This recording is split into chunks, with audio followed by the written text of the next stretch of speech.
মুজিবুর রহমান, শেখ মুজিবুর রহমান হত্যাকারীকে যদি বাহির থেকে আনা যায়, তাহলে শরীফ ওসমান হাদির হত্যাকারীকেও বাহির থেকে আনা যাবে। খালি গণতন্ত্রের নাম নিয়ে মানুষকে শান্ত করা যাবে না। মানুষ দেখেছে গণতন্ত্র, যতদিন আল্লাহর বিধানের কথা বলতে লজ্জা পাবেন, দেশে শান্তি আনতে পারবেন না। বিশৃঙ্খলা সৃষ্টিকারীরা জেলে ঢুকলো আবার জামিন পায়।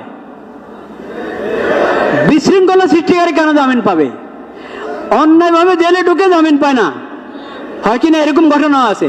কিন্তু বহুত বড় অপরাধী, পাপাচারী জেলে ঢুকে জামিন পেয়ে যায়, জামিন পেয়ে বেরো বিদেশে চলে যায়, হত্যা করে বিদেশে চলে যায়। হত্যাকারীদের মুজিবুর রহমান, শেখ মুজিবুর রহমানের হত্যাকারীকে যদি বাহির থেকে আনা যায়, তাহলে শরীফ ওসমান হাদির হত্যাকারীকেও বাহির থেকে আনা যাবে।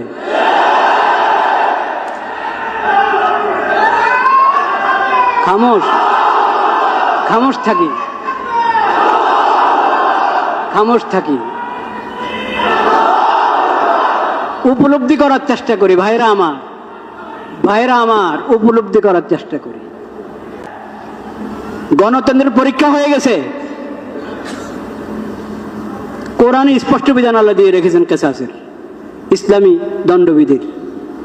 কোরআন তেলাওয়াত করেন না, আল্লাহ রাব্বুল আলামিনের নাম নিচ্ছি। হাদির জন্য পুরা দেশে দোয়া হবে, পুরা দেশে দোয়া হবে জুমার পরে। ওটা তো হাদি পাবে, আপনি কি পাবেন? সমাজ কি পাবে? সরকার কি পাবে? সমাজ এবং সরকার এবং দেশে শান্তি শৃঙ্খলা ফিরে আসতে হলে আল্লাহর বিধান প্রয়োগ করতে হবে।